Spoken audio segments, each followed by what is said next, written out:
Bapak Ahok nanti bisa terpilih di tahun 2017, ini akan mempengaruhi di daerah-daerah provinsi, akan ada pemimpin-pemimpin yang tidak beda jauh dengan Bapak Presiden Jokowi, dengan Bapak Ahok.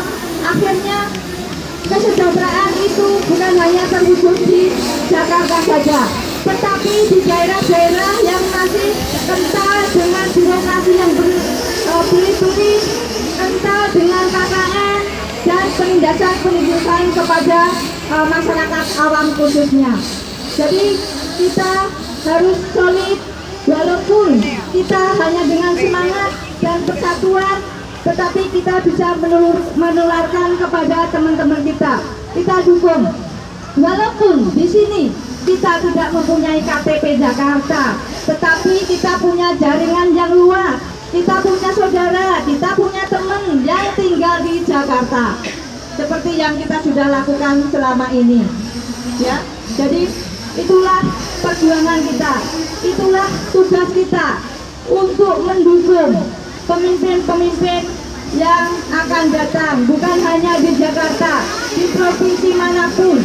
Selagi pemimpin itu bisa memperjuangkan dan mewujudkan keadilan sosial bagi seluruh rakyat Indonesia.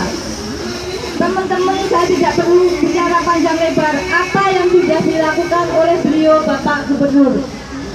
Sudah teman-teman, saya pikir sudah tahu bagaimana peningkatan kehidupan kesejahteraan masyarakat DKI, yang mana saat itu dari pekerja sapu saja mereka terharu.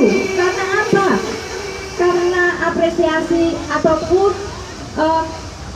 artinya karena wujudkan realisasi yang Bapak Ahok lakukan adalah memanusiakan manusia di Jakarta khususnya, yang mereka dulu dengan gaji 800.000 sekarang bisa mendapatkan UMR 3,2 juta. Dan yang saya ceritakan mengenai diri saya, ya, kenapa saya merasa nyaman di Hongkong. Sebenarnya saya sangat-sangat pesimis saat itu, sebelum ada relawan Jokowi dan sebelum ada relawan Ahok ini. Karena apa? Kalau kita punya uang, pulang ke Indonesia akan membangun usaha, tetapi dari pemerintah daerah itu sendiri tidak memberikan dukungan kepada kita.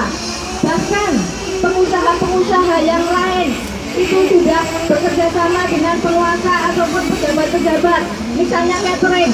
Oke, catering saya, Pak pejabat kerjasama, tetapi dari Pak pejabat itu ada uang suap.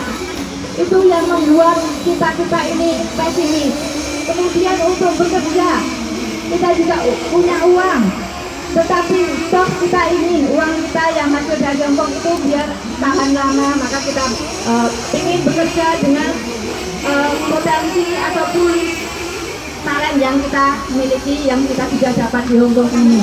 Tetapi toh itu kendalanya juga. Kita ini kalau tidak ada orang yang dekat dengan kita, atau tidak ada uang yang banyak kita suap, kita ini akhirnya tersisih juga. Nah, karena itu kita harus solid, kita harus bekerja keras, memberikan dukungan dan doa untuk kemajuan, perkembangan, dan menuju DKI 1 di tahun 2017 ini akan dimenangkan oleh Bapak Ahok. Itu doa dan kerja keras kita. Nah, kemudian kenapa saat ini kita bisa leluasa? Karena kembali kepada demokrasi, bahwa kita sebagai warga negara mempunyai hak untuk berbicara. Sekarang ini sudah terwujud, kita bisa menyampaikan. Kalau dulu kita hanya berundel, kita hanya menahan, tetapi berarti pikiran kita kembropo sekali. Apalagi kalau ada bapak-bapak pejabat mengenai yang bersangkutan dengan ketenaga kerjaan, ya, yang menyangkut dengan profesi kita. Karena apa? Karena kita selalu diombang